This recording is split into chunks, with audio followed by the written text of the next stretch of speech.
Mabuhay! Ako si Emir at tayo'y muling magbalik tanaw sa nakaraan. Parte ang video na ito ng aking mahabang bitinserye tungkol sa anti-terror law. Para panoorin ang buong video, pindutin ang link na nasa end screen o nasa description. Disclaimer lang po ha, babala. Para lang po magbigay impormasyon ang video na ito. Hindi po payong legal. Salamat po.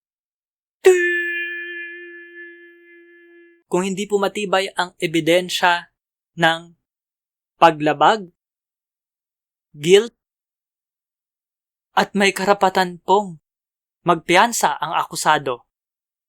Pansinin niyo po, ayon po sa ating saligang batas, yan po ang kondisyon para sa karapatang magpiyansa. I-like at i-share ang video na ito sa social media. Mag-subscribe at pindutin ang batingaw o bell. Panoorin ang iba pang Emir's Biten, baliktanaw/inhindsight.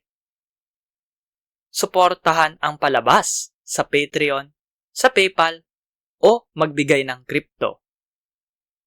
Salamat sa kapatid kong si G-G Arts para sa aking avatar. Tignan at suportahan ang kanyang mga gawa sa mga link sa description. Para po panoorin ang buong seryeng ito, pindutin ang link na lalabas sa end screen. Dapat ngayon na. Maraming salamat po. Hanggang sa muli. At ingat.